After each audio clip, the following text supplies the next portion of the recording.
you've never heard of them. And that's exactly what they wanted. Imagine building an empire so vast that its shadow stretched across continents.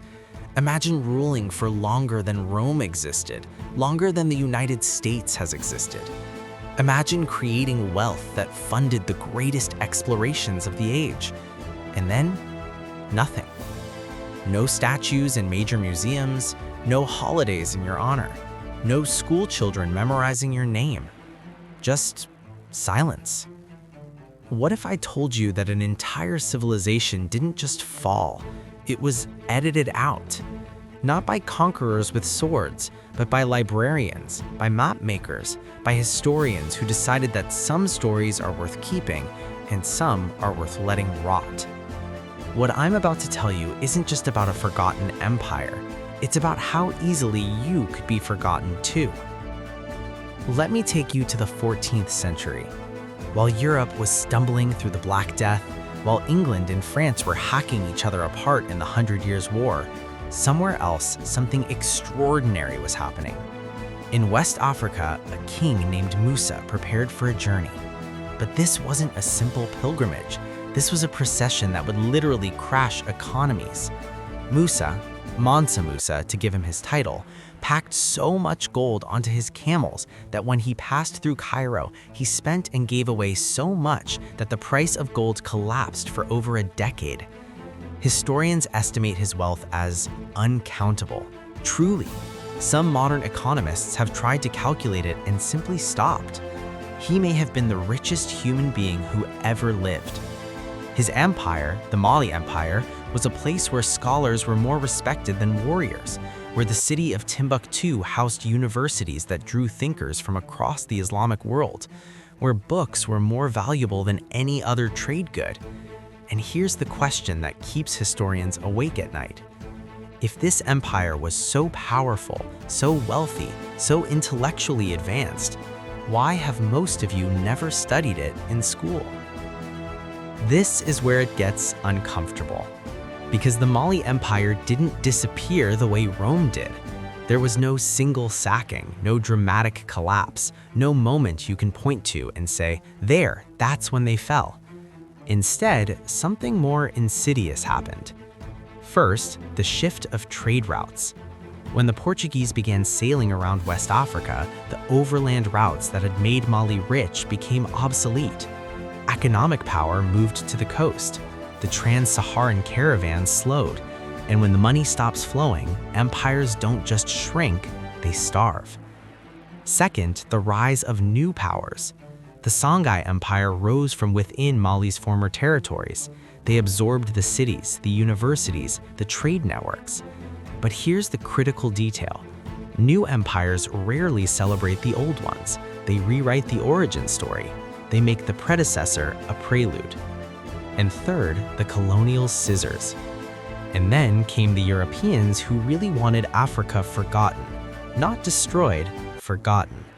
When colonial powers drew their borders, when they wrote their histories, when they built their schools, they had no interest in teaching African children about African greatness.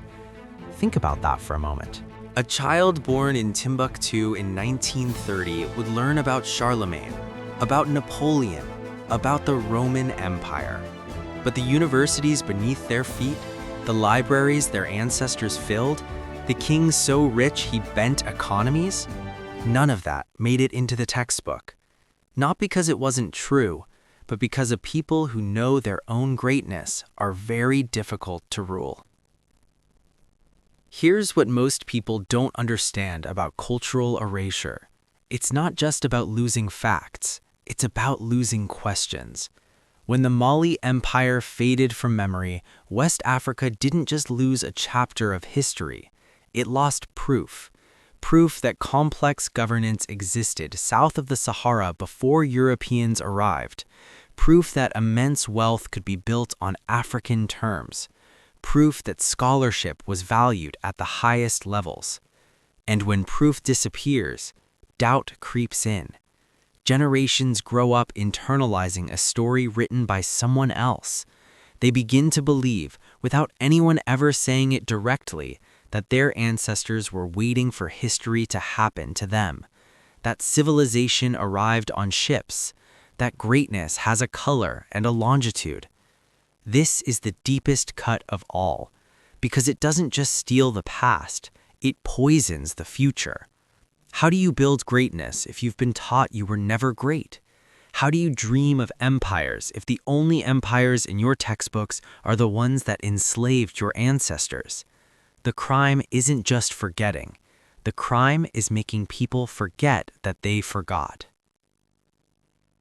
Before you tell yourself this is someone else's problem, someone else's history, ask yourself a harder question. What are you forgetting right now? Because the mechanism hasn't changed, only the tools. Today, your attention is the battleground. Algorithms decide what's worth remembering. Headlines determine what matters.